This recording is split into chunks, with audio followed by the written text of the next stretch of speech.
Welcome back to Half the Battle. I'm your host, as always, Daniel Levy, your co-host, Shaq. Normally, we'd have a fight to break down, but instead, we're gonna be talking the coronavirus. We're gonna be talking Charles do Bronx Oliveira, Cage Warriors 113, a special Q&A with our fans. And Shaq, normally it's going down this Saturday, but it's going down all month, all week. How you been dealing with things, my man? Man, yeah, just gotta stay safe.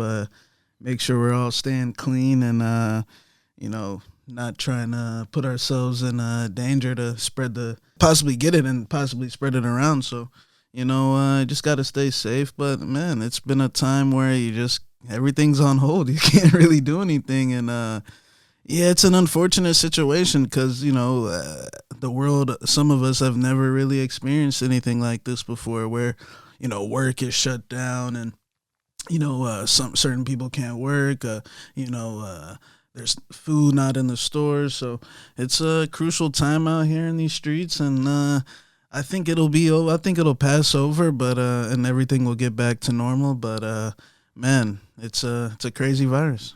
Yeah, it really is, man. I mean, I think, knock on wood, young people like me and you aren't going to be affected, but it ain't about us. It's about our parents, our grandparents, the older generation. I mean, it'd be a travesty to see them all, God forbid, die off. So we don't want that to happen. So don't be a spreader, stay inside, do the right thing, and don't go out unless you absolutely need to, unless it's been clear that this thing has passed. So, man, anyone really going through it, we got your back for sure.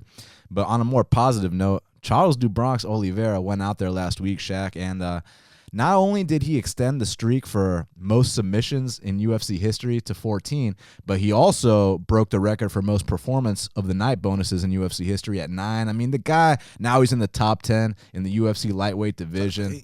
Top 8 between you and me. I mean, look, it's only going to be big fights from here on out, more main events. And before we talk about who he should fight next, what was your assessment of another great finish by Charles do Bronx Oliveira in a main event spot? Yeah, I mean, once Kevin missed that weight by 2.5 pounds, it was kind of, a little a red flag. I mean, Kevin's a guy where, things need to go perfectly. And it's unfortunate to see him keep making, stupid mistakes like that. And, Charles has been getting better. Now Charles can strike. Now Charles is not folding in those positions where he used to, in the past when he got on the mat.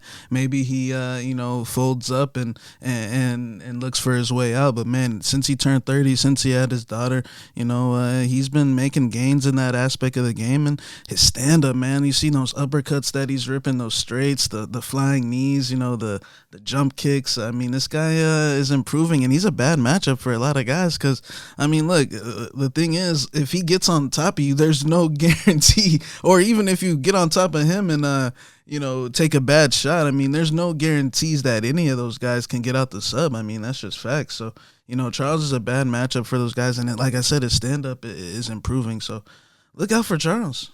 Man, he's looking unbelievable, and the most important thing to me about Charles right now is that not only is he taking shots better than he ever has, but those bad spots on the mat where, he'd come out with the little jiu-jitsu series, run you through it, and if you can survive, I know you remember the Paul Felder fight, chances are you can come back and smash the guy, even some of his older losses, but dude, I feel like this current streak, whatever's been happening mentally with this guy, Charles Oliveira, this is the best version of him that we have ever seen. I've never seen Charles do Bronx Oliveira more comfortable, more confident inside the UFC's octagon, and that's why he's having the kind of performances he is. That work he did on the feet against Kevin Lee, man. Well, all three judges had him up 2018 going into the third round. They all had him up 2-0, and there's a reason behind that because those 3 to 4 minutes of just whooping the guy on the feet where I thought Kevin Lee was about to get knocked out with some of those right hands, some of those uppercuts, some of those flying knees, and then Kevin Lee would take him down, would get on top, would barely do anything with the top position, land a couple shots, but in my opinion, Shaq, it didn't override everything that Charles do Bronx Oliveira did up on the feet up until that point. Yeah, I mean, the judges saw that way. I thought the first round was the second round was one-sided. Charles was definitely getting that one. The first round, he was getting the better on the feet and even controlling up from bottom, for most of that round. So I agree. And, man, Charles Oliveira, like I said, is a bad matchup. I want to see him fight Cerrone next, man. I want to see him in there with the guy with the most wins in the UFC. Does he have the most wins in the UFC? He's got the most bouts. Most fights? He probably has the most wins between you and me. Who's got the most wins? Cerrone, most wins in UFC history, most finishes. most post-fight bonuses, most bouts. So, like, man, you think about, and let's not forget that these guys fought a long time ago. What year did they fight? Maybe 2011, 12, I'm guessing. They fought in 2011, August 14th. 2011, you know what I'm saying? So, man, it's been so long. We're talking about almost a whole decade. Both guys are still in the game. Both guys are still at the top. Still in, I know Cerrone's kind of on the downs, but you know, still, man, if he can come out here and get a win over Oliveira, I mean, he's right back in there. So I want to see that fight, main event. I mean, Brazil, America, wherever, man. I want to see two guys that are, I mean, Hall of Famers, in my opinion. I know Charles Oliveira necessarily hasn't had the elite, top 5 ranking yet in his career, but still, man, this guy's the greatest submission artist the sport has ever seen. Yeah, he really is. And I mean, look, I'm down with the Cerrone rematch. I think in this day and age, Charles would probably be a favorite this time. And I personally don't want to see Cowboy take a 4th loss, especially inside the distance. Not counting the guy out. He's a legend. He can, I mean, on his right day, on any given day, Donald Cerrone can rise to the occasion and beat most of these guys. But the way his current state, I just don't want to see Cowboy take another L. I'd rather gift the guy a win. But what I do want to see with Charles DuBronx Oliveira, there's a fight coming up between Dustin Poirier and Dan Hooker. Now, whether it's the winner of that fight or the loser of that fight, I have to see Charles in there with those two guys, especially Poirier. I mean, before it's all said and done, I have to see Poirier versus Charles. I mean, Poirier, one of the most exciting fighters in the history of the sport, versus the man with the most submissions, the most performance of the night bonuses. I just know it would be absolute chaos. And I know Poirier's in a position where he wouldn't have to take a fight like that. You know, he's number 2 in the world. He doesn't have to do shit. Former interim champ. But I know he'd be up for the challenge to fight a guy like that. And Hooker versus Oliveira, I think that's a great fight too. So I want to see one of those two. How do you think those two would match up with Oliveira? Yeah, man, that's a good fight. Dustin got Darce before against Zombie. Charles has been Darce before. Not Darce, but tapped out as well. Dustin's beaten some black belts. He's beaten Diego Ferreira. Who else? He's beaten some guys. Charles, I mean, that'll be a good fight to see if he could take the power of Dustin Poirier. And Hooker as well. Hooker brings it. Hooker's got those knees up the middle. So I like that fight too. Hooker's had his moments on the mat as well. I agree, man. So that's something I got to see. Can't wait to see what they do with Charles DuBronx Oliveira. And Shaq, before we do this fan Q&A, let's break down the main event of Cage Warriors 113, because in the middleweight division, we got a matchup between Darren, the dentist Stewart, he's 11-4, and Bartosz, the butcher Fabikinski, is 14-3. Currently, they got Darren, the dentist Stewart, -200, and the comeback on Bartosz Fabikinski is +170. Well, Shaq, I got to know, you think Bartosz Fabikinski can bury his head in the crotch of Darren Stewart for 10 out of the 15 minutes and hold on for dear life in those last 5 minutes and hopefully win a decision? No, not 10 minutes, maybe a couple minutes. I mean, look, Bartosz is a good wrestler, and Stewart does get taken down in a lot of his fights and has gotten submitted in the whole bit. It does seem like he's been making improvements, but turns out Darren wins a complete from his skin. I mean, look, he's been getting better, but I still think he's a work in progress. But I think that at some point, he will touch Bartosz in this fight, and Bartosz will not like it and probably get knocked out. You've seen what happened when he fought Tractor Prazeres and he got his takedown stuff. The fight was over shortly after. Shout out to Tractor. He's 2 years USADA suspension. He finally got caught, but they caught the weasel. They finally caught the weasel, but I think that Stewart might get clinched up for a little bit in the early stages, but at some point when he does get that space, he will catch Bartosz with something real fast, probably a straight, and knock him out. So I'm gonna go with Darren Stewart. I agree with you on this one, man. Look, Bartosz Fabikinski definitely has a very good ability with his wrestling. He's able to grind these guys out. But if you look at the level of competition he was fighting in the UFC up until he finally took a step up, I mean, we're talking about certified bums. Gareth McClellan, Hector Urbina, no disrespect. Everyone's favorite fighter, Emil Meek. Guys, sorry, but Emil sucks. Emil's getting cut from the UFC soon. Sorry, guys. He seems like a nice guy, but it is what it is. It is what it is. Now, as far as Darren the Dentist Stewart, I know he had some tough times, comes in the UFC 0-3-1. Between all of us, it was 1-3 because he knocked out Barroso the first time. But since that point, since he started seeing the mental coach, now he's won 4 of his last 5. The one loss was a split decision loss to Edmund Shabazian in a fight where he hurt him badly in that 3rd round.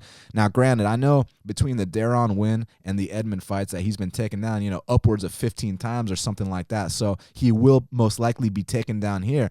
It's just when they get back up to the feet, I know Edmund Shabazian was able to hold on for dear life, by the way, Shaq. I know that Darren Wynn was able to hold on, but I'm not quite convinced. I know you remember that 3rd round. Edmund was looking for every way out. I'm not quite convinced that Bartosz Fabikinski can hold on when it's time for the Stewart to start picking up that action, around the round 2 mark, 2 minutes into round 2 when Darren Stewart, when they're both gassed and it's time for Darren Stewart to start throwing those strikes. I'm just not exactly sure how Bartosz is going to react. Look, I know Bartosz lost to a respected guy in Michel Tractor Brazeres, but how often do you see Michel Tractor Brazeres? He's only got 1 knockout. How often do you see Michel Tractor Brazeres launching people 13 seconds into a fight? And that could have been stopped with a knockout, but instead they let him get knocked out and choked out. I think he's getting knocked out again here against Darren the Dentist Stewart. So I'm going to go with Darren Stewart to win the Cage Warriors 113 main event. All right, Shaq. Now let's do let's answer some of these fan questions, man. Remy Brandau says, how are your families and local area coping with the present circumstances? Stay strong, lads. Thank you very much, Remy. Just doing the best we can, man, trying to stay as positive as possible. Hope that, this episode can take y'all's minds off things for just a little bit. That's the least we can do. So, we're not hoarding toilet paper. We're not doing the whole bit. So, yeah, just trying to stay positive. Yeah, 100%, man. Just trying to stay positive and just buying time until this thing passes over, man. So, that's what we're doing. Bitsphere says, what are your guys' general opinions on Bitcoin and specifically its role in online sports betting? It's great. Yeah. It's definitely a nice middleman, especially if you want to keep things on the DL. It's a great way to go. Faster. You just got to make sure you pull it out quick enough because they will tax you and fucking. Yeah, just don't be letting it sit in there. Do not be lazy because you might come check it out your account and all of a sudden there's $0 in there. Like, wait, what? But if you're swift with it, it's great. Yeah. Jimmy the Drunk says, I hear a lot of NFC mentions on the show. I'm not familiar with many fighters from the NFC, so can you give a short list of their top pound for pound fighters in no particular order? You got of all time? I guess of all time or current. I mean, of all time, Jared Gooden's up there. All time. Forrest Griffin might have fought back. You talking about all time? You talking about Douglas, Forrest, Brian Bowles, Brian Bowles, Sun Sao. Who else fought in NFC back in the day? Cole Miller. This is like Wild Bills. Wild Bills. It was called Wild Bills Fight Night back then. Bavon Lewis fought him there. Bavon Lewis. What are the current Hannah guys? Cyphers. And Jared Gooden's really, really damn good. He's too big to fight in the NFC now, but he was the NFC welterweight champ. Robert King Hale, Jamar the Rockstar Whitehead. He's our amateur prospect. Oh yeah, Jamar. He's very talented. In terms of who's close to making it to the UFC, that would be Jared Gooden. He's 16-4. So.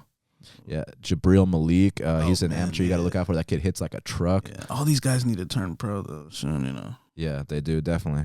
So keep an eye out. We'll definitely keep plugging them throughout our show for sure. Matthew Drucker says, I know your favorite fight of all times. In your opinion, what is the most underrated fight of all time? His most underrated fight of all time is Dennis Bermudez versus Matt Grice. Oh, shit. Matt Grice? Yeah, that was a good fight. Man, Matt Grice had that car accident, right? Yeah, he's good, though. Yeah. I think he might be a police officer now. That was a really good fight, man. Dennis got fucking floored and came. That was a great fight. Did they get fight of the night? Yeah. I'd hope so. My underrated fight. I like Korean Zombie versus Dustin Poirier a lot. Yeah, that's an underrated one. Obviously, everyone that knows me knows my favorite fight of all time is Korean Zombie versus Leonard Garcia, WEC 48. Yeah, but I like Dennis Bermuda. Not too many people would say that one, so I'll say something like, I don't know if people remember this one back in the day, but it was a fight between TJ Grant and Evan Dunham. Oh yeah, they got fight of the night. I think it was UFC 150. I mean, that was a fight. I mean, they were in there slugging it out, and blood was flying up in the air. I mean, chunks were literally flying up in the air. Evan Dunham had chunks flying up in the air. So yeah, that was an underrated. That's an underrated fight for me. There's a fight that between Charles Oliveira and Nick Lentz. The first one, it was actually a no contest, but that first fight was unbelievable, amazing fight. Also, this one's low key. Not too many people know about this, but there was a matchup between Rousimar Palhares and Lucio Linares, and that fight was fucking great, man. They were trading leg lock attempts back and forth. It was very, very exciting. So yeah, there's definitely Frankie Edgar versus Tyson Griffin. I love that fight back in the day. You remember that? Anyone remember Dennis Seaver versus Gray Maynard the first round? Dude, they were hooking that first round, man. They were hooking big time that first round. Yeah, that's definitely one. You guys got to go back and rewatch. Brandon says, why do referees feel the need to influence fights, i.e. standing fighters up, imploring them to get busy or work? Why do they care? Their pay is already set. Shouldn't they just call fouls and stop the fight when necessary? It's now, who asked that question? Brandon. Now it's getting to the point where like these referees have egos now, man. Like back in the day, Goddard but he's kind of chilled out. But now you're seeing like sometimes it's hard for these refs. Like sometimes it's like the refs making the fight about him. And it's like, dude, like Herzog the other day, I thought it was a travesty what they did with the Michel Pereira and the Diego Sanchez one. Look, okay, yeah, it was illegal, but sometimes y'all know when you're on the verge of finishing a guy, it could get a little tricky, when he's playing that game, like, oh, am I down or am I not down? And, and it's like, bro, he was winning the entire fight. He got influenced by Diego. And, I just think it should have been a no contest, not a DQ, or like, there was one recently, Ankalaev and Kutalaba, those type of things. Or there was a couple stand-ups this past weekend in Brazil that were a little questionable too. Osiris Myra and those guys, man. So you had the Brazilians on his DraftKings lineup. I get it. But it's sad that sometimes that these guys can't affect the fight. It's just a part of the sport, man. You're gonna have to deal with it. I agree with that, but at the same time, we can't give all the referees shit, because if nothing's going on the ground, you got to tell them work. You got to tell them to move. If a fighter is getting pounded, I'm talking about like getting stood up from like half guard. Yeah, of course. I agree with your point, but when his question is why do the referees feel the need to influence fights? Look, if nothing's going on the ground, you got to tell them to work. If a guy's getting pounded on, you got to tell him to move. So things like that, the referees need to intervene and make the action happen. But I think he's probably referring to like. But when they start taking points. And when they get ridiculous, that's a different story. And I think Mark Otter's chilled out a lot on that stuff. Tommy says, what was the first MMA fight you remember watching? His was UFC 6 between Tank Abbott and John Matua, and he's been hooked ever since. UFC 6, man. I mean, so basically the first pay-per-view I watched, like start to finish, was UFC 88, Rashad Evans versus Chuck Liddell here in Atlanta. But prior to that, I would only catch, a fight between like, Forrest Griffin or, a Rampage Jackson, a Dan Henderson, Chuck, Wandy, stuff like that. So the first pay-per-view I watched start to finish was UFC 88. Yeah, man, I think it was more so at the beginning of like when I first got introduced to it. It was more so just catching fights here and there. Back when they used to put reruns of UFC Unleashed on TV, back in the day with Vondi and Chuck and Jardine, and this is back when like John Jones was like just starting out. This is like I'm in high school years, so maybe like 2009, 10ish, But man, the first pay-per-view I think I watched from start to finish was 113. That was much, but I was introduced to it before, but like actually like went out and watched it. Was Shogun versus Machida 2. Daly and Koscheck was the co-main event. Mitrione and Kimbo. It was a big fight, I know y'all remember when Kimbo. Rest in peace to my boy Kimbo. Was Stout and Jeremy on there? Stout and Jeremy got fight of the night, man. That was the. Who else was on there? Alan Belcher finished Patrick Cote that night. So yeah. I don't remember that Marcus Davis versus Jonathan Goulet fight. Yeah, he knocked him out like viciously. I'm not surprised. So Mr. Blonde says, Interested in how the diehards stay informed on the talent in these smaller regional MMA organizations that often serve as feeder systems into bigger organizations like UFC and Belly. Often feel like I'm playing catch up when it comes to debutantes. Yeah, it's just one of those things where you have to watch those LFA cards. You'll see if you watch those LFA and the Cage Fury cards and Titan and all these promotions that are on Fight Pass, then those kids that come up into them, you'll be familiar. Like Casey Kinney, we already knew about him. There's a couple guys, man. Cody Stamen, already know about him. And I'm just saying this because these guys are top 15 now. And I was saying Jack Hermanson, we knew him coming in from Cage Warriors and that promotion, Venator FC. He fought on the same night. Paul Juarez and Emil Mech fought. He was like the co-main event that night. Vittori fought on that card, I think, as well. So yeah, man. You just have to watch those things, but if not, then you just have to kind of wiki cap them first, and then really look into it. Yeah, I'm always trying to see what up and coming prospects are on the regional scene that are going to be in the UFC one day. And I mean, to take it a step further, just go to whatever your local show is and try to get involved as much as possible, because that's a great place to see up and coming talent. So definitely just immerse yourself is my advice. AFC Bowie says, where's one spot you'd both like to smoke a joint in the world? On an airplane. You know what I mean? Without getting kicked out. Yeah. Man, I don't know about that. Maybe a cage shot at a UFC fight, you know what I'm saying?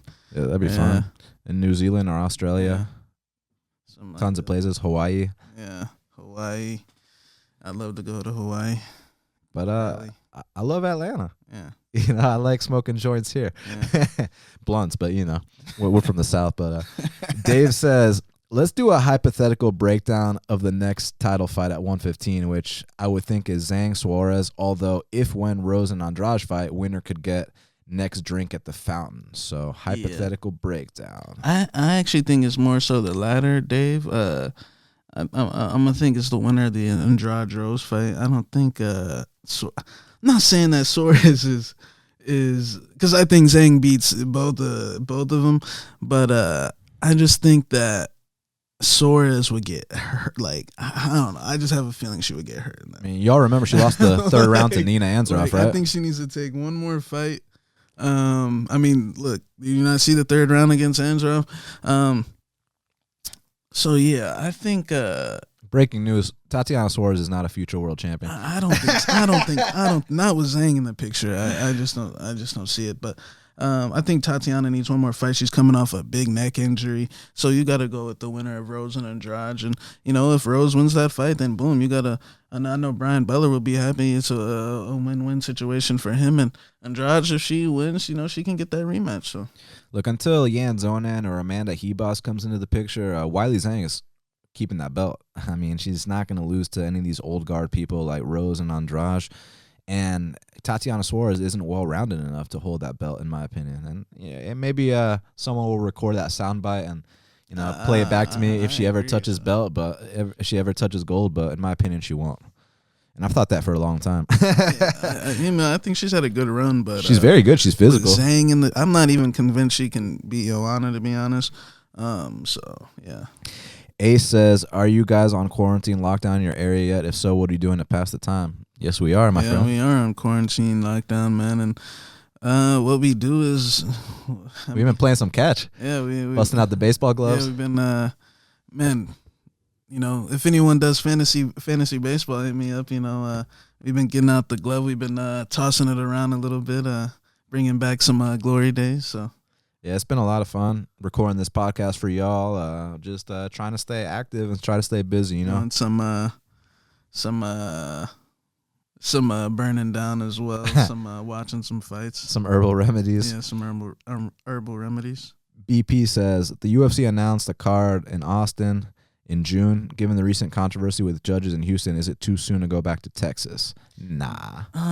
Thing is, Texas is a big month. They go to Texas at least 3 times a year. Austin, Houston, Dallas. Texas loves their fights. So it's just one thing. Be careful in Texas, bro. If you don't fade someone like Alexander Hernandez, who's from San Antonio, Texas. You know, I know people remember the Sage Northcutt T-Bout Gotti fight back in the day. What about 30-26 Bosch? 30-26 Bosch. The CB Dalloway fight, by the way. Martinez and Uhl. Some people think Murphy and Lee was a robbery as well. Texas is notorious, so just be careful. Just be careful when it's in Texas. There's great fights there, though. Yeah, great always. Fights. Hernandez says, I think it's a good time to break out the top fights of all time lists. Have some stuff to keep y'all entertained.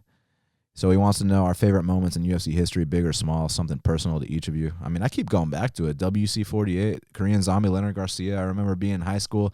When that fight was going on, I was watching it with a bunch of people that did not give a fuck about the sport. And when that fight was going on, let me tell you, they were all on their feet going crazy. And that is the fight that I will show people that don't watch the sport to get them into the sport. So I'm going to always refer back to Korean Zombie versus Leonard Garcia, WC 48. Says, I want to know what y'all's individual favorite moments in UFC history were, big or small, something personal to each of you.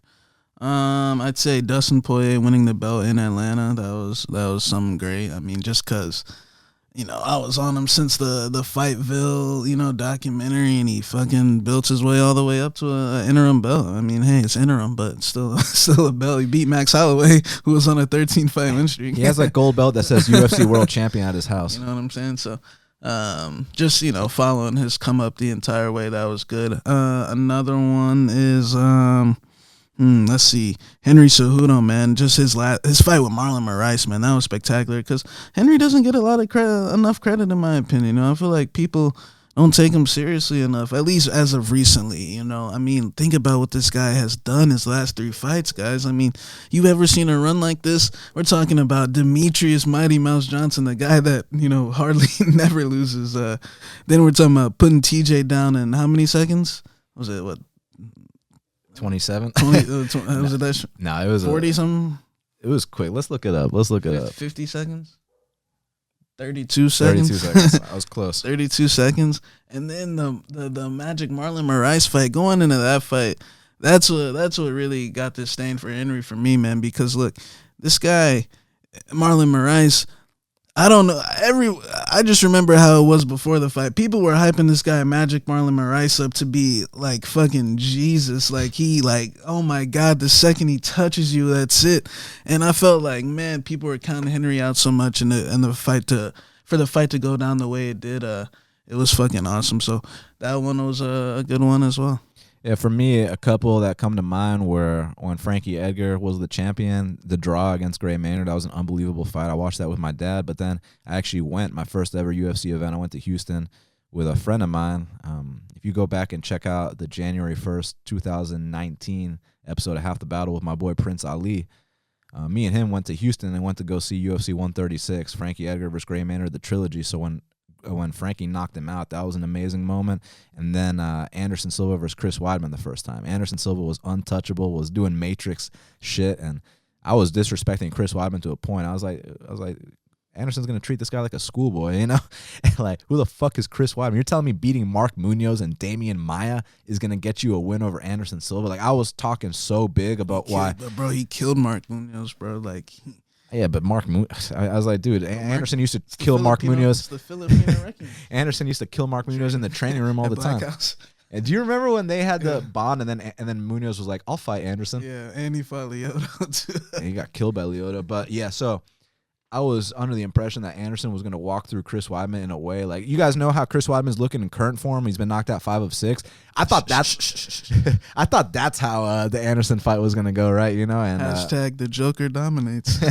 And man, I gotta say, when Chris Weidman knocked out Anderson Silva, the whole place went silent to a point. Like, all the Brazilians left the building right away. Like, they didn't even stick around for the new champ to be crowned. And then I remember the new champ was crowned. Then he walked out of the cage, and then I walked to the front, and you could see Anderson by himself in an empty arena in the middle of the octagon on his knees crying. It was a crazy ass moment I will never forget ever. So those gotta be the top ones for me. Gabe says 3 most shocking upsets to you in MMA. So Ankalaev versus Paul Craig. 3 most shocking upsets. Ankalaev versus Craig, just because it was the last second. Yeah. Sarah versus GSP.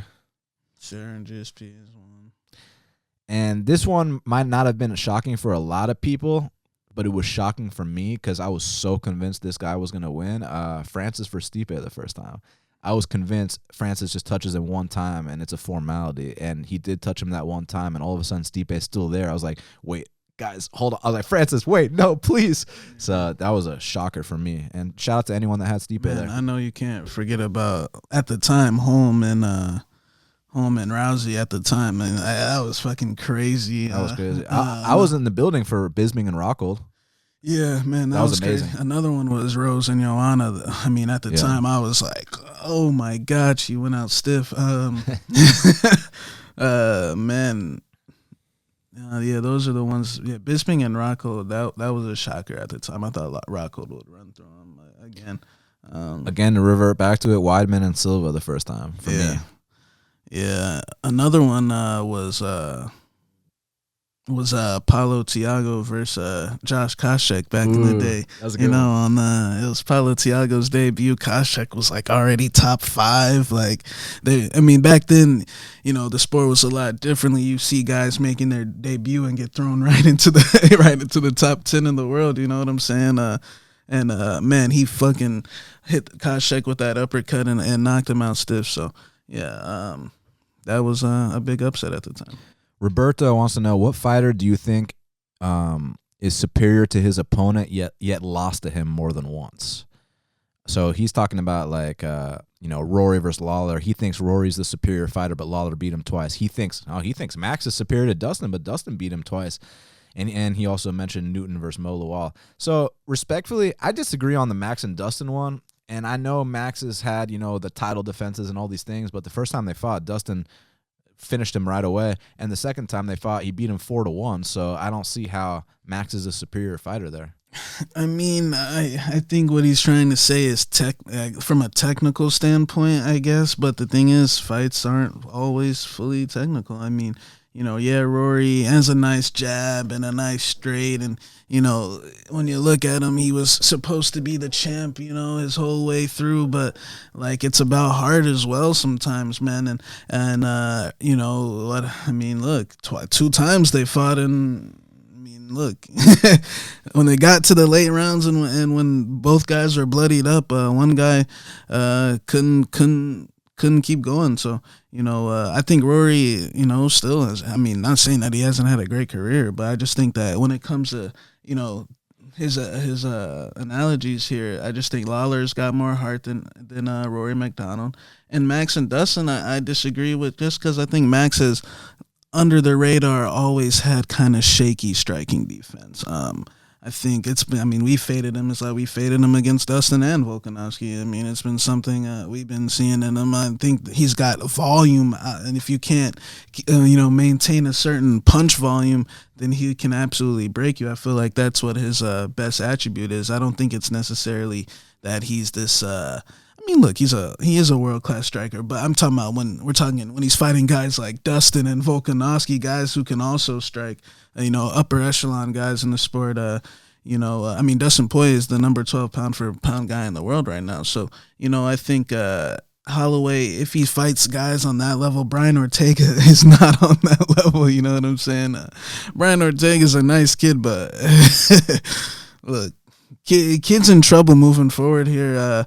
Not talking about the Jay Park thing. I'm just talking about who's in the top 5 of the division at featherweights. Firstly, he's got to catch a fade from Zombie, and not to mention there's guys like Sabit and Yair around, and Calvin Qatar's around here. Sadiq Yusuf's on the come up. So I wish Brian the best of luck. But I think that Max he drops his jab hand. He's successful to the calf kicks. I mean, he's fought a long time. Max was in the UFC at like 19 or 20, bro. So, his 10 years, he's been in this thing for like 10 years. So, I mean, I think I think Lawler's better than Rory. The first time they fought, I picked Lawler at nice dog odds, and the second time, I mean, let's be honest, which guy won a UFC belt and defended it? It wasn't Rory. Rory had his chance. He blew it. So, I think Robbie Lawler in his prime was a much better fighter than Rory McDonald, and I also think Dustin's better than Max. Now, the Newton and King Mo one, I mean, King Mo doesn't have a chin, man. Yeah. So King Mo is good. He's more, okay, he's more talented, yes, but that's not what all fight. But yeah, I get the angle you're coming at, but I'll give you one, even though these two they didn't fight twice. Kevin Lee and Iaquinta. But that's a great one. There, I like that example. Yeah. Kevin Lee and Iaquinta. I think Kevin Lee's better than him. Yeah, I get it. It's just the mental shit. It's Man. just oh man.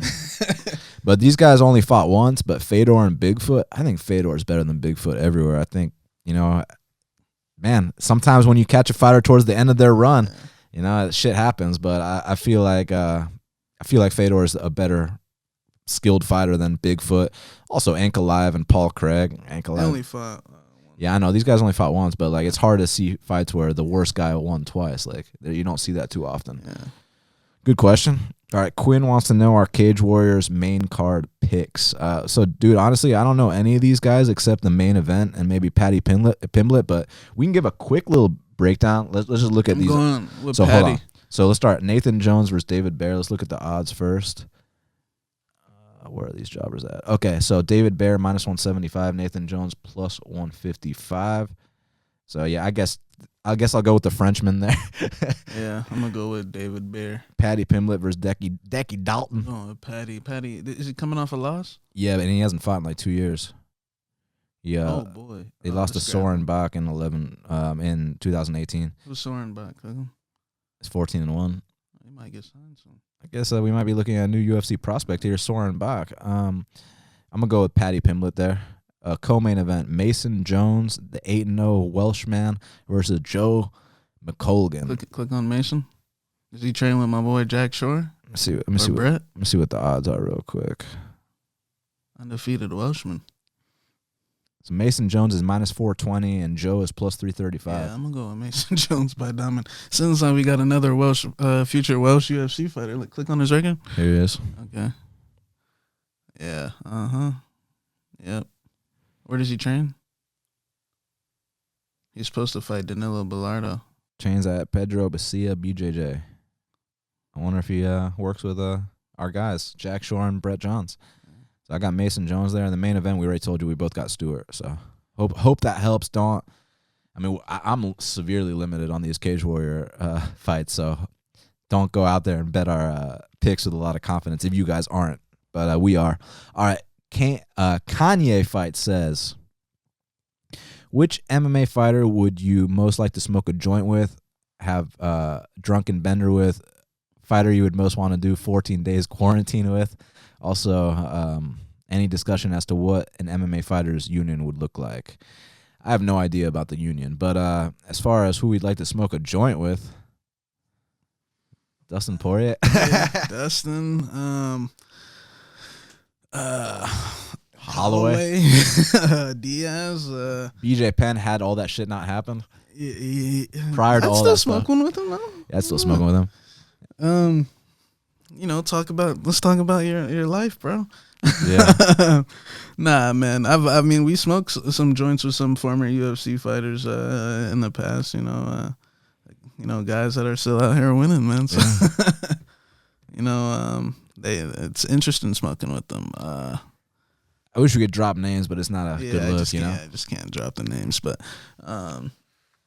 yeah, good question, man. He also wants to know, picturing the dream card pay-per-view for the first fight back, with all the fights we lost, what are the best fights we lost in the next few weeks? Man, Ngannou and Rosenstrike? Ngannou Rosenstrike was one. Kanye. Another one I was looking forward to was Ione Barcelos versus Cody Stamann at bantamweight. That was Ione's chance to get in the top 10, and Cody Stamann, the guy's super underrated. I was looking forward to that fight. Walt Harris was supposed to. Marlon Vera was supposed to fight. Against Eddie Wineland, that would have been a good fight. Mike Grundy versus Makwan. Matt Brown and Baeza. Yeah. Chaos Williams versus Lariano Staropoli. Kopilov was making his return. Nico Price and Muslim Salikov. That was a great fight. Davi Hamosh Sensei Luque and Randy Brown. Davi Hamosh versus Arman Sarukian. There's a lot of good fights that we're gonna miss out on. My boy, the Golden Boy, we can't even see fight. He's supposed to get a win over Brunson. Yeah, it's all good. They'll rebook those. Great question, man. All right, Brendan says, do you always value current form over pedigree when betting? Because he's noticed that we are good at spotting a fighter's prime. For example, Poirier or Tisha Torres. He was so sure that Kelvin and Max would both win at UFC 236.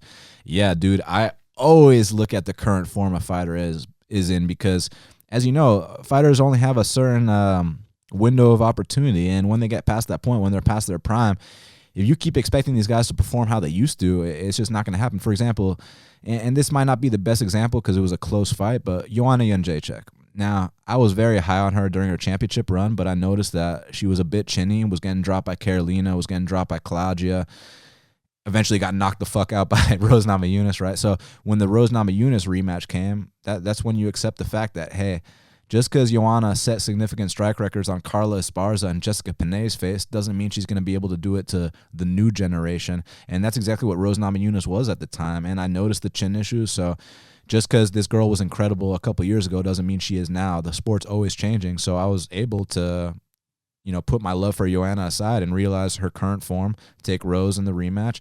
And then I also took Weili Zhang when they fought, and I thought she clearly won. And the fact that it's a split decision kind of discredits the win, in my opinion, because now people can be like, well, I got plus 180 on a split decision. It's like, yeah, but I don't think that should have been a split decision. I had it a clear 3-2 for Weili Zhang, but the bottom line, back to the point, is you absolutely have to catch their current form. For example, Max Holloway and Alexander Volkanovski, perfect example. So not that Max Holloway's on some decline, not at all, but he definitely fights with a lot of pride. He takes a lot of clean shots to the chin. You saw that in the Ortega fight, but Ortega doesn't have the striking necessary to capitalize. Now, guys like Dustin Poirier and Alexander Volkanovski do. That's why we were able to bet them both at nice dog odds. So absolutely, pedigree is important because, look, these older guys, if they're fighting someone that's never fought anyone before and they're making their UFC debut, yes, the old guys are going to go out there and shine.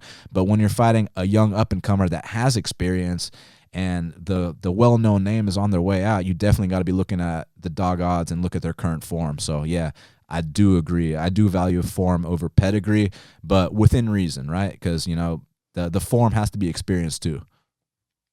Yeah, you got to look at current form, how sometimes, man, like the examples he's got up here, Poirier and Tisha, it was more so...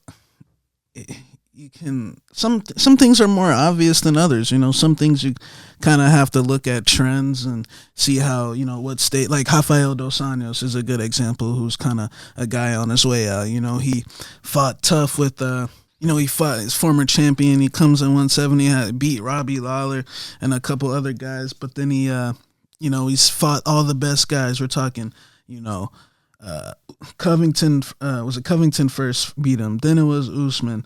Then he got a win in between there, and then he lost to Leon Edwards, all top 5 guys. But then now coming into the Chiesa fight, it's like, Dos Anjos, it's Rafael dos Anjos. He's fighting Chiesa, you know what I'm saying? Chiesa has got a shaky little reputation going into the fight, and but Rafael's overpriced. He's -2. He's kind of on the downs. Kind of Tisha Torres, the same thing. Her last fight with Marina Rodriguez, she was still the favorite. She was still going to be the favorite going into this next fight with Mizuki Inoue. So some things. But then you got Poirier, for example, who was at the time when he's fighting Holloway's on the ups. I mean, we're talking about the fight with Gaethje. I mean, y'all didn't see that fight. I mean, that fight was bananas. I mean, guys were in there. I mean, chunks were getting tossed up in the air, legs were smashed. I mean, what does Connor say? There was a broken zygomatic arches. He says that shit all the time. I don't even know what that means, but. I think, that fight and then the Eddie Alvarez fight. I mean, look, Eddie went into that fight saying that, look, I'm going to not re-sign with the UFC and I'm going to beat Dustin Poirier and get my new contract. And look, man, they had a great fight. And Eddie Alvarez, I mean, look, Eddie is old and now he's on his way out. But I mean, at the time, man, that was such a huge win. So, it's just, man, so now going into the Holloway fight, it's like, man, you kind of feel like Dustin Poirier ain't going to be stopped right now, especially against a guy coming up a weight class. Like featherweight and lightweight, guys, is 2 completely different things, man. Lightweight is the Shark Tank of the UFC. I mean, that's the glamour division right there. So, I think that sometimes, man, when it's hard for some people to let go to certain fighters like Joanna Jędrzejczyk or Rafael dos Anjos, it's kind of more so, you've seen Carlos Condit, for example, against Chiesa, the fight previous to that. You know what I'm saying? These guys, I know we all love them and we all grew up watching them, Carlos and Rafael and Cerrone now. Man, we're seeing it all the time, man. All our favorites. Thiago Alves is out of the UFC now. Look at Tim Means, all these guys we grew up, while Jake Ellenberger's gone, look, this is how the sport works. There's going to be a day where fucking Jorge Masvidal might be out getting ran through, this is just how the sport works. These guys don't usually know when to hang them up. Hopefully they save their money. For example, another guy, Chris Weidman. Look, he was a legend now. He was undefeated champion with 3 title defenses. But now you see now he's on the verge of losing 6-7 of knockout. Yeah, and he will. And guys, the thing is, after this knockout loss, he's gonna take another fight, and you know what's gonna happen in that one? He'll be the favorite there too, and he'll lose again. Look, fucking, for example, man, I'm done, but man, it's a good question. Great question. Look, that's the fight game. They have a shelf life. It's a real thing. So don't fall too in love with the past accomplishments and try to actually see what current form they're truly in. So great question, Brendan. All right, let's see. Mamba says, do you think a change in camp would help Weidman out, or is father time and the athletic ability of fighters now way past him? Good question, Mamba. Same thing what we were just talking about. I think it's more so Chris Weidman was a guy that, let's go back to, he beats Anderson Silva. He beats him the second time, Vitor Belfort. Okay, but then you take the loss to Rockhold. Look, how old was he when he beat Rockhold or lost to Rockhold? 31. Yeah, this is just a fight game, man. I get it. At 31, he probably still feels like he's got some left, but you can't forget that Weidman's a guy who had an extensive wrestling history. The body can only take so much, and he was a guy that used to get injured a lot too, as I remember, in his come up to the title, back when he was fighting, Alessio Sakara and Jesse Bongfeld and all those guys. So I think that after he lost to Luke Rockhold, I think that before the Rockhold fight that his ego was getting a little bit inflated. He fucking beat Anderson Silva. That was such a huge deal at the time. And I just remember him saying, in the pre-fight, I could only imagine if I lost to a guy like Luke Rockhold. He was saying shit like that. So, then he did lose to Luke Rockhold.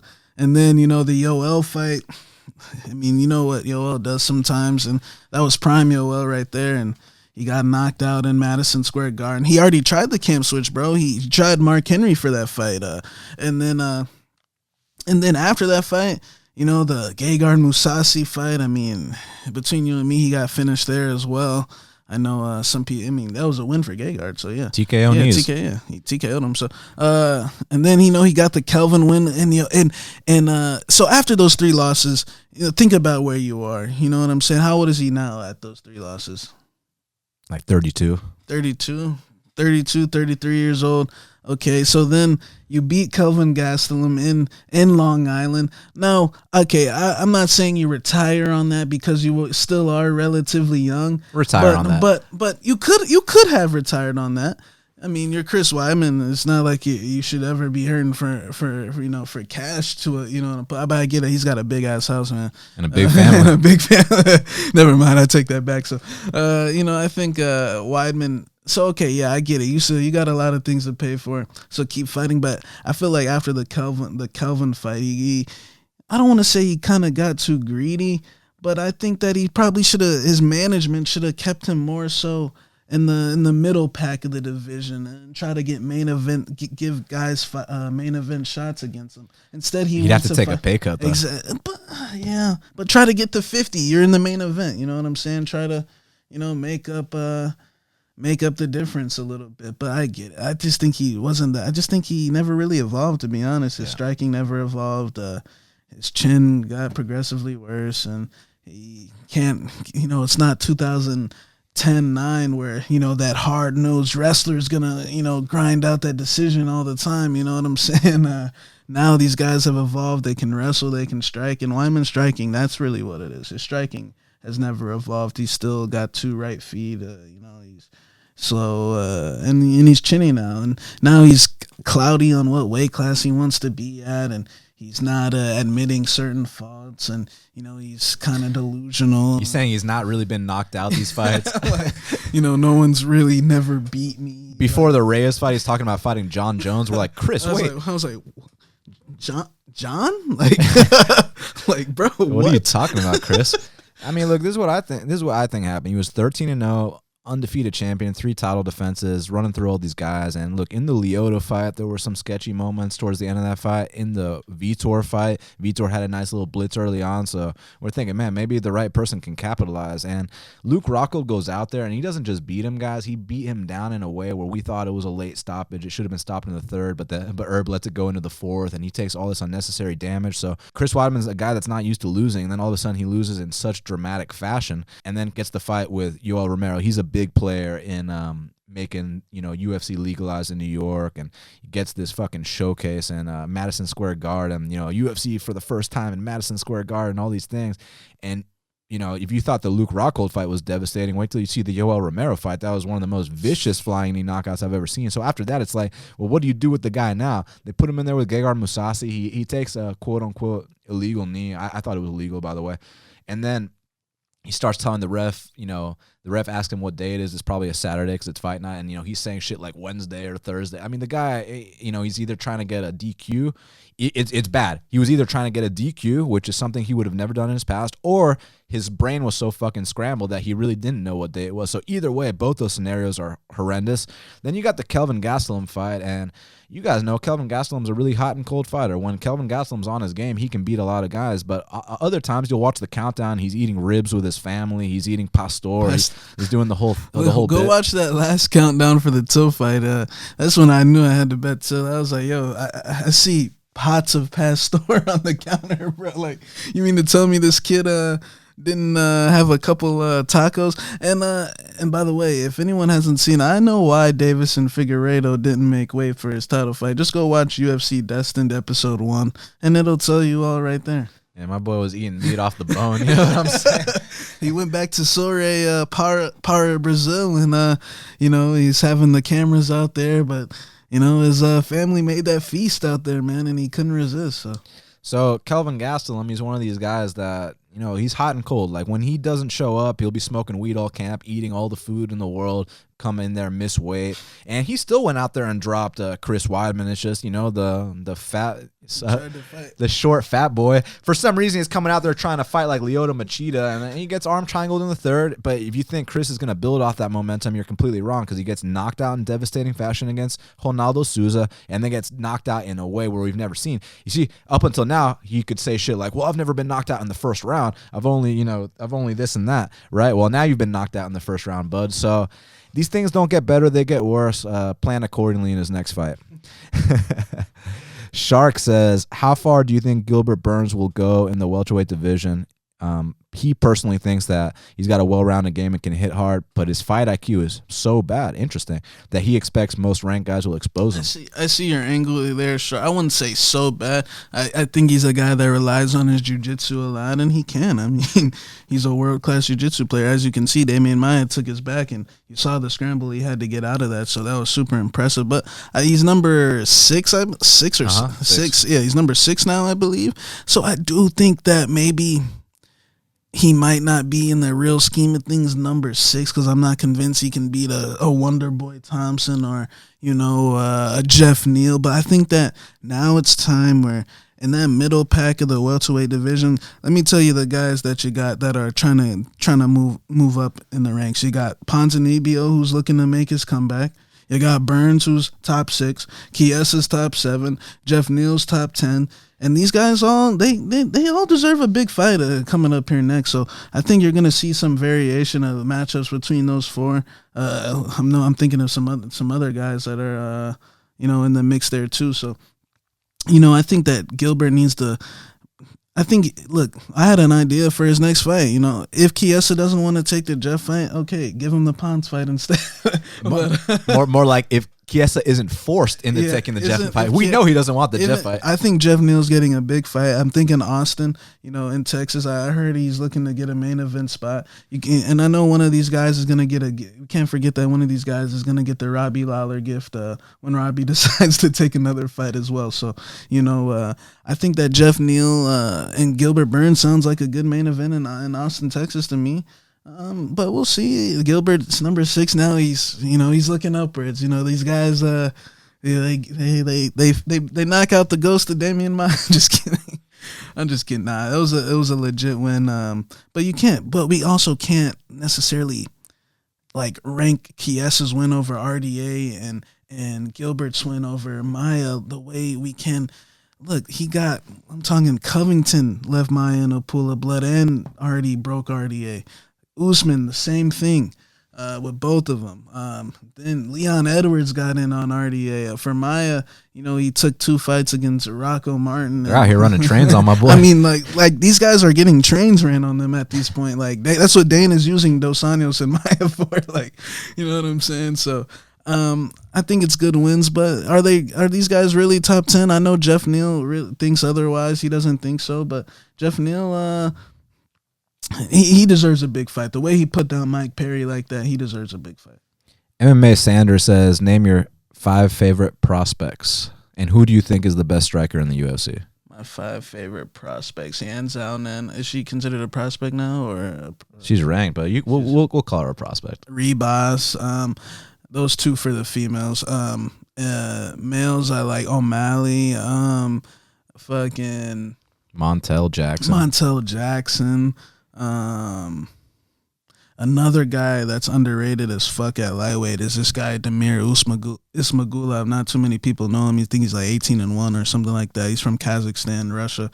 He's actually fighting, and he's looking for an opponent. He says nobody wants to fight him. So. I don't blame him, man. Joe Duffy saw that name on the contract. He went running. He's saying that no one will take the fight. So, you know, he's a guy to keep an eye on. It's just a matter if he can get attention.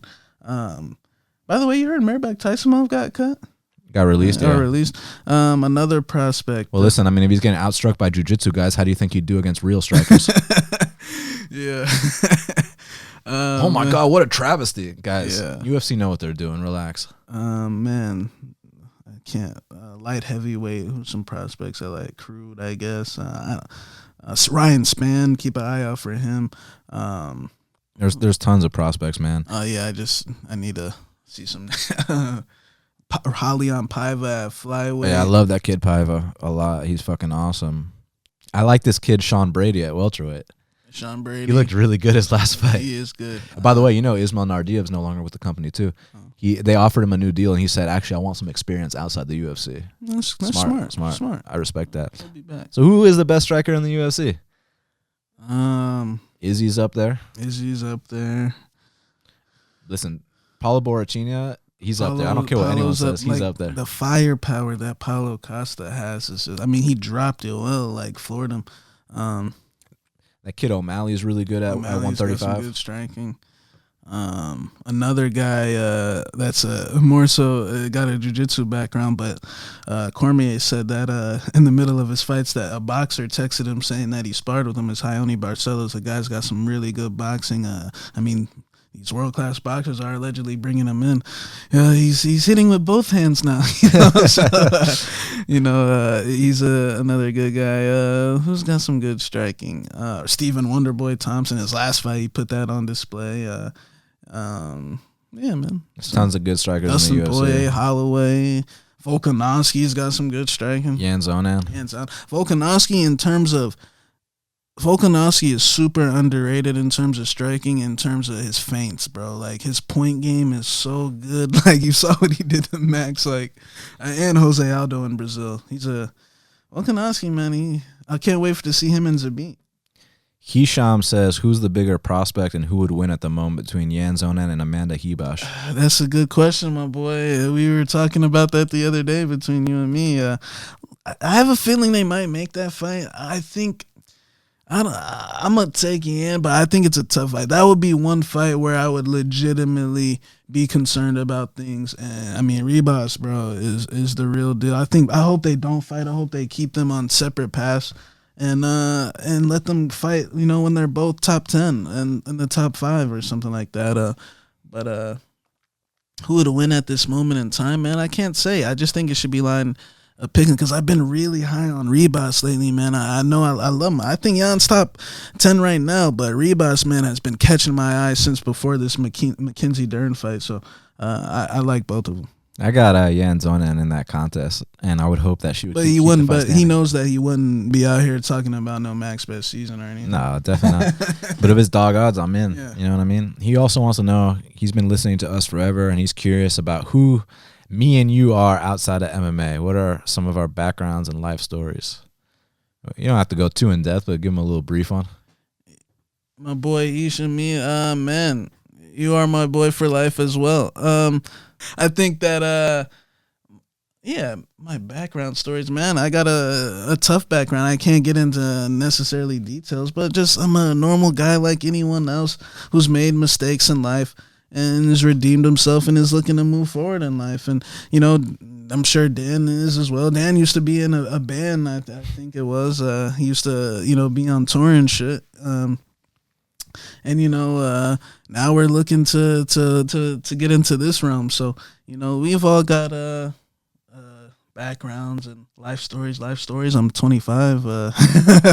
You know, I don't want to get into too much details, but, you know, that's something I guess you could talk to me personally. But, yeah. Yeah, my parents are immigrants. I'm a first-generation American. Yeah, parents are immigrants as well, you know. My parents are from the great country of Antigua. It's if anyone's seen the Sandals Resorts, that's where it is. You know, so yeah, tropical islands, stuff right there. My dad was born in Romania. My mom was born in Mexico. Me and my brothers were the only members of our family that were born in the States.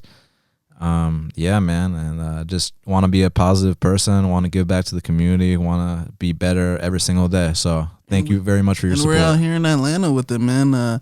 You know, we actually I was actually born in Texas at first, but we only lived there till I was maybe like 5, and then we moved to the great city of Atlanta, Georgia, and we've been here ever since. Yeah, I was born and raised in Atlanta, Georgia. Lived here my whole life, so definitely got a lot of loyalty. That's why you'll notice I got a lot of hometown pride for sure. But yeah, man, just always down to talk with people that, you know, are positive, like-minded, and, you know, that's why we don't even get into back and forth with anyone throwing negativity our way. We don't even got time for all that shit, bro, you know?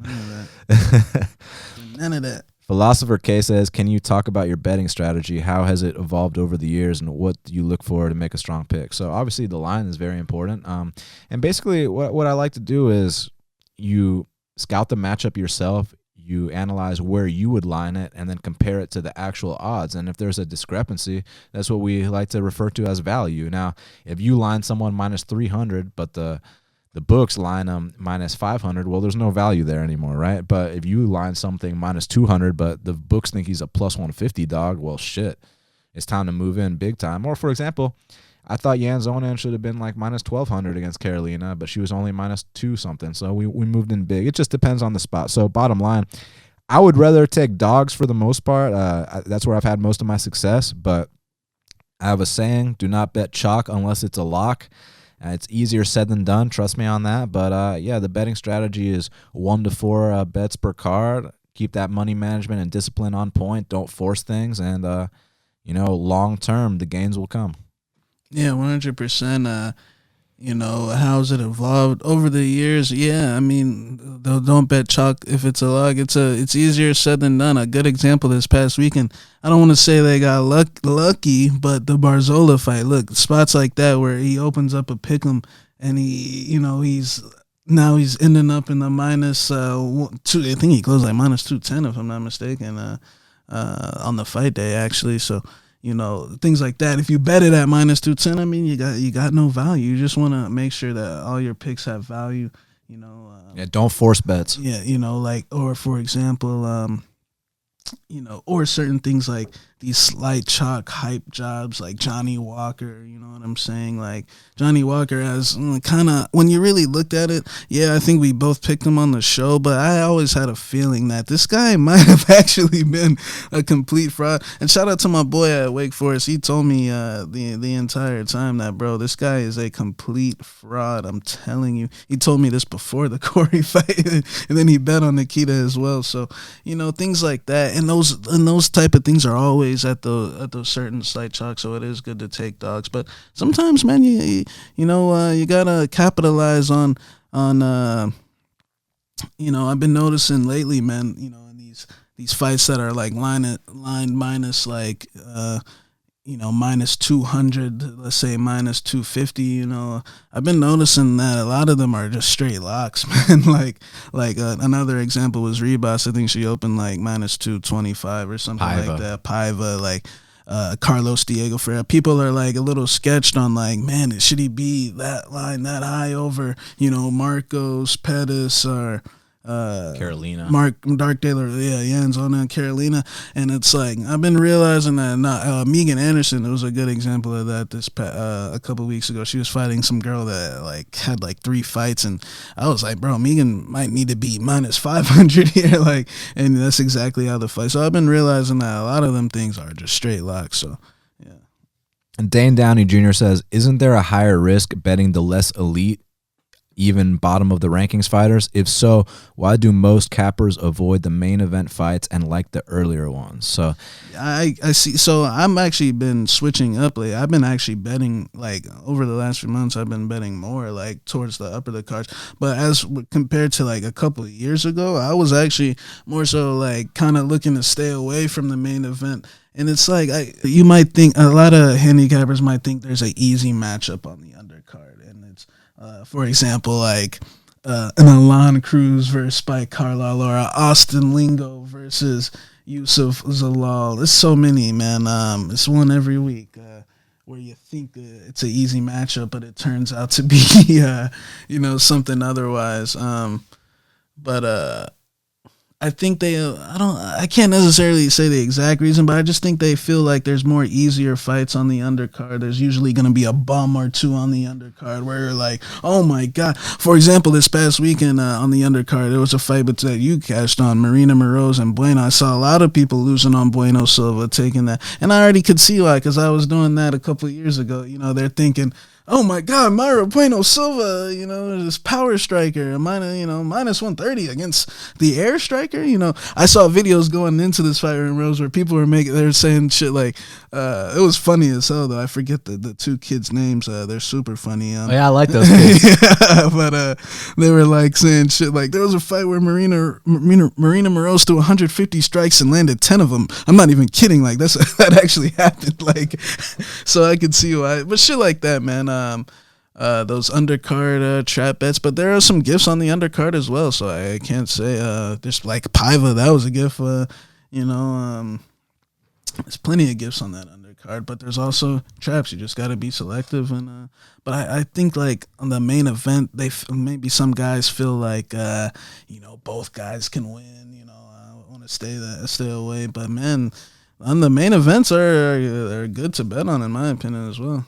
So to answer your question, man, because you said, isn't there a higher risk betting the less elite, even bottom of the rankings fighters? So I get your point, but to counter that, the other guys low ranked too. Exactly. And when you're betting the main events, the other guy's going to be good too for the most part. But to me, it's not about undercard or main card. To me, it's about the value, wherever it is, because you can take advantage of both spots. For example, on the prelims, there are often spots that people overlook, fighters that people don't know about, fighters that people are counting out. And the perfect example is the one that Shaq just brought up between Marina Moroz and Myra Bueno Silva. This was a great underdog spot and a great undercard spot to capitalize on. And the reason why was because if you had only watched Marina Moroz versus Angela Hill, I understand why you'd max bet any opponent over Marina Moroz, because she looks so goddamn bad in that fight that it's like, it's only minus 130 Myra Bueno, let's unload. But then you watch her fight against Sabina Mazo, where she moved up to 125 pounds for the first time, and you saw it's a completely different person. So if you're expecting the Marina Moroz that fought Angela Hill to show up,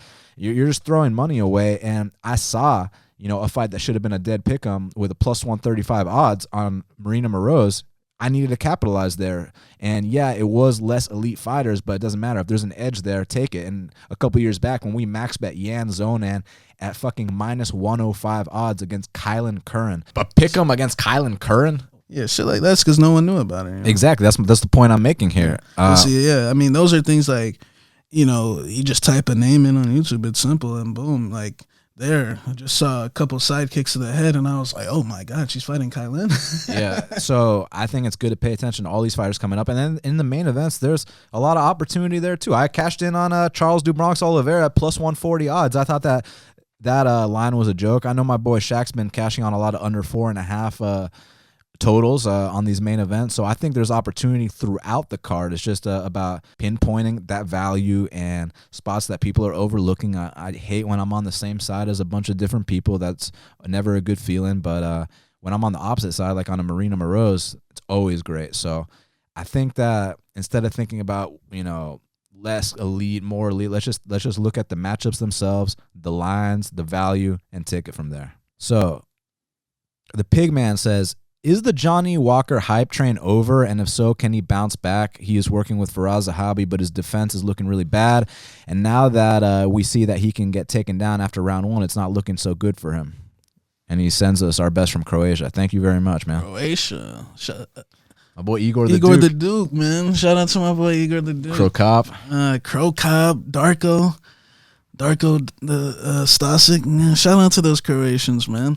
Man, Crow Cop is a legend. Yeah, I think the Johnny Walker hype train is definitely over. I don't think he'll ever be in the picture. And I think it was more so that everyone forgot that this guy had an extensive career before he got to the UFC, in which he suffered knockout losses and 3 submission losses as well. And, you know, sometimes fans, we get captivated by the spectacularness in a couple fights. You know, the Roundtree fight, he hits him with the elbow and knocks him stiff, and it's like, oh my God, Johnny Walker. And then you know, Justin Ledet, you know, who's a complete, you know, I mean, Justin Ledet's pretty much gone if he hasn't been cut already.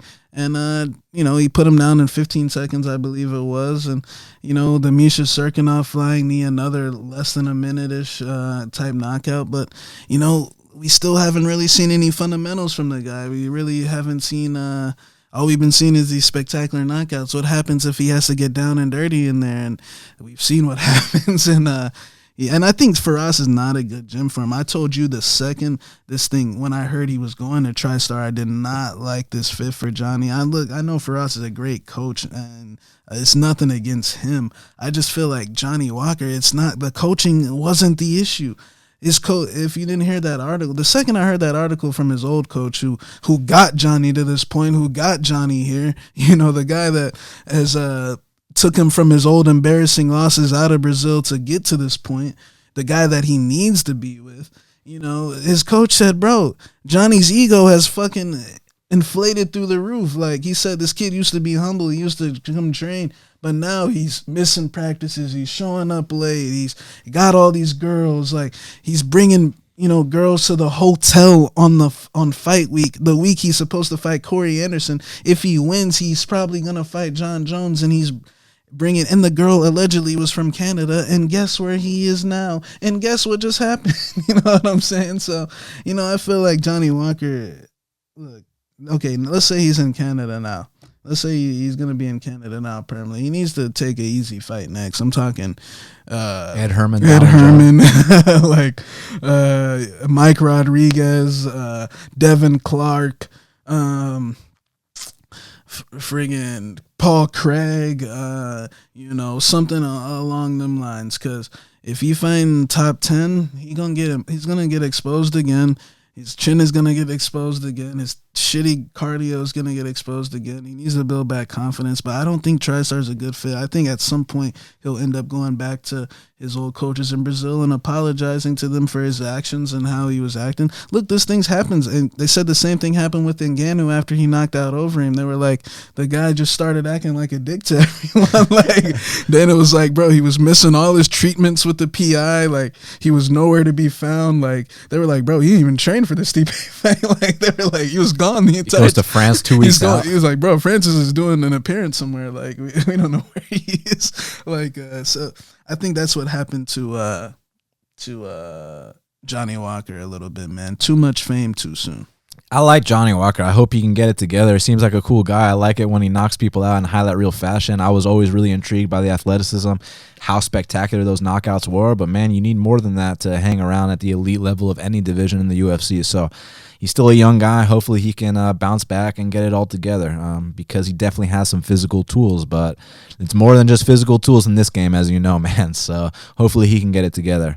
Dimitar says, boxing is still on, and as a Bulgarian, he's naturally interested in our opinion on Joshua versus Pulev because he says, should I bet my house on Joshua to KO my fellow countryman? I don't know about to KO him, but I definitely think Joshua's going to win this fight and get this fight with Tyson Fury, my boy Dimitar. Yeah, I wouldn't go crazy, man, just because in boxing, you never know. But yeah, I mean, he should win. He's a minus 1,500 favorite, so best of luck with you. You know, just hey, this is a marathon, not a sprint. So don't go crazy on one play. Let's just incremental bets to work our way up, and we stack up the cash. We don't win it all in one night. James says, who is the most underrated host of Half the Battle? Shaq. Seamus says, what's some advice when looking for a gym to go to? I went to a gym recently, and the guy teaching BJJ was only a brown belt, which seemed kind of odd to me. Bro, you can learn from a brown belt? You can absolutely learn from a brown belt. So here's the thing, because I know. I get where you're coming from. You want the guy to if you're just some guy, a beginner coming in, you probably want to learn from like, a real black belt. But nah, that brown belt, bro, you could, you don't know who he's a brown belt under. You could be like a serious brown belt. Yeah, I mean, it's always okay to open up your mind and learn from people that are better than you. I get where you're coming from, though, because, when I started my jiu-jitsu journey, I was really strict about who I wanted to train under. The guy had to be a black belt, and not only that, this might sound kind of funny, but he had to be Brazilian. Because if you talk to, like, any of I know most of these guys aren't around anymore, but if you just look up the history of jiu-jitsu and the forefathers, they had such a thing about, well, he's a black belt, but is he a black belt under a Brazilian, And I know that sounds ridiculous in this day and age, but I still abide by that mentality to an extent. So I made sure I did my research and I found a gym that was nearby with a black belt that is a Brazilian. So that's what I wanted specifically. Now, as far as a brown belt teaching your class, there's nothing wrong with that, man. He knows a lot more than all the white belts, so it's definitely good to go out there and learn from him, but it's also important to do your research and find the gyms in your area, test them all out, see which one you're most comfortable with, and see what program you learn best under, because everybody has a different teaching style. I've met guys that are, 8-degree black belts. This is an old guy in his 70s, and I didn't like how he taught, man. Like, this is a guy who now he's a red belt, actually. I'm not going to name him, but he's a fucking red belt. There's only 8 of those on planet Earth. I didn't like how he taught because he would teach you 10 techniques a class. You can't process any of them, and I just don't like that style of learning, whereas with my current professor, who's a first-degree black belt, he teaches one technique basically per week, and you drill it the entire week so that it gets ingrained into your muscle memory, and then you can apply it when you're out there rolling. So everyone has a different teaching style. You got to make sure you find someone who, fits with what you're comfortable with and how you learn best. So that's the best advice I can give. Find a place where you're comfortable with the teammates, with the professor, with the environment, and take it from there. I found my spot. So make sure you find yours, man. Choi B says, Cage Warriors betting most confident pick. Don't have one, man. They limited my shit to like $12.50 per bet, so I ain't even trying to fuck around with some Cage Warriors. But best of luck if you do. I think Darren Stewart probably wins, but would I lay chalk on that? Probably not, but I think he does catch Bartosz along the way. Hisham said, what went wrong with James Vick, and what would you do going forward if you managed him? Seemed like a good guy with a lot of potential, then hit a nasty streak. I think that basically when you're in the deepest weight class in the entire sport and you have some defensive flaws, you might be able to get away with them when, you're fighting the top 30 guys on planet Earth. But when you start cracking that top 15, these guys will capitalize. And if you haven't evolved, you're going to get figured out. Now, with James Vick, people forget, again, back to a previous question we had about knowing a fighter's prime and all that stuff. James Vick was at 1.9-1 in the UFC. That's 10 fights in the UFC banner. So he's not getting any younger, guys. He's getting a little bit older now. Not that he's that old or this or that, but like with his fighting style where you take a bunch of clean blows and keep walking forward and then deliver some of your own, you can only take those shots for so long. And when you're fighting guys like Justin Gaethje, Dan Hooker, and Nico Price, they will capitalize if you haven't patched up that hole in your game. So I think it was partly that. I think there's some other things behind the scenes. But, yeah, he's definitely a good guy, and I hope that he's still able to make money in the sport, whether it's with the UFC or someone else, or maybe take lesser ranked opponents. But bottom line, I hope that he can keep stacking up those paychecks. Yeah, I think that Vic was a little bit of an overachiever. I don't think that coming off the Tough Show, people ever thought that he would, reach the top 10 or anything like that. I certainly didn't, but he did. And I think that, exactly like what you just said, he never really corrected the defensive flaws. He would just eat the shots and keep moving and the competition level. So, yeah, and I think that after the Gaethje fight that he kind of mentally checked out a little bit. I think that was his big fight. I mean, they were talking so much shit before that fight, and it was he kind of put himself in a spot where he had to win that fight, and things otherwise. But I still think Vic's exciting. I still think people would pay him to fight. So, he's exciting. So, yeah. Rob Waddell said, "What fighters would benefit from camp changes?" I know we were talking about one recently. Who was it again that needs to change camps? I think they already got cut. It was either Pudilova or something. Pudilova. Yeah, she gonna need more than a camp change there. She need to get out of wherever she is. All the people that are surrounded by yes men need changes. It was Mark De La Rosa, but he don't matter. Like, Jordan Espinosa. Yeah, Jordan Espinosa. I said him. De La, but unless they want to fight each other. We're gonna have to come back to this question later because there was some good ones. I just can't think of them at the moment. But great question, man. Thank you for asking that. Seamus says something I wondered how much you guys make from betting and how much of your total revenue comes from betting. I'll happily answer that off air sometime. Benedict Braun says do a Cage Warrior special. Hope this suffice somewhat. YOLO said, can you each rank the champions from worst to best? Sure, that we can do. Let's pull up the rankings. All the champions from worst to best. Holy shit. All right, well, damn, fuck. It sucks calling one of these the worst, man. These are some fucking serious champions, huh?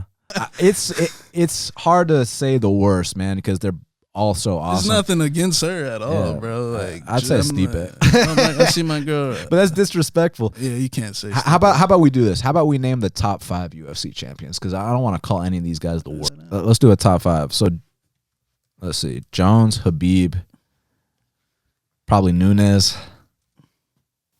Bro, my boy Cejudo gotta be third. And then Stipe. You honestly gotta Stipe.